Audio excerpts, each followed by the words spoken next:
Hello friends, ഇന്ന് ഞാൻ ഉണ്ടാക്കാൻ പോകുന്നത് എമാദാച്ചി എന്ന ദീപിക പദുക്കോൺ വൈറലാക്കിയ ഒരു സ്പെഷ്യൽ ഡിഷാണ്. ഇതിലേക്കായി ഞാൻ എടുത്തിരിക്കുന്നത് ബജ്ജിമുളക്, സവാള, വെളുത്തുള്ളി, ചീസ് എന്നിവയാണ്.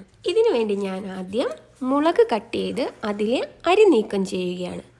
നിങ്ങൾക്ക് വേണമെങ്കിൽ സാദാ മുളക് വേണമെങ്കിലും ഉപയോഗിക്കാം, പക്ഷേ അതിന് എരിവ് കൂടുതലായതുകൊണ്ടാണ് ഞാൻ ഇതിൻ്റെ കൂടെ ബജ്ജിമുളക് ആഡ് ചെയ്തിരിക്കുന്നത്. ഇത് തയ്യാറാക്കുവാനായി ചൂടായ ഒരു പാനിലേക്ക് ബട്ടറോ ഓയിലോ ഉപയോഗിക്കാവുന്നതാണ്. ഞാനിവിടെ ഉപയോഗിച്ചിരിക്കുന്നത് ബട്ടറാണ്.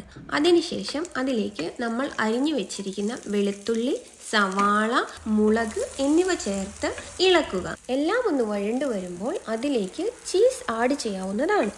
ഞാനിവിടെ 1 ക്യൂബ് ചീസാണ് എടുത്തിരിക്കുന്നത്. കൂടുതൽ വേണ്ടവർക്ക് കൂടുതൽ ഇടാവുന്നതാണ്. അതിനുശേഷം ആവശ്യത്തിന് വെള്ളവും ഉപ്പും ചേർത്ത് തിളയ്ക്കാൻ വയ്ക്കുക. ഇത് ഭൂട്ടാൻ്റെ നാഷണൽ റെസിപ്പി കൂടെയാണ്. തിളച്ചതിന് ശേഷം ഇതൊരു സെർവിങ് ഡിഷിലോട്ട് മാറ്റുക. ഇത് വളരെ സിമ്പിളായി ഉണ്ടാക്കാൻ പറ്റിയൊരു ഡിഷാണ്.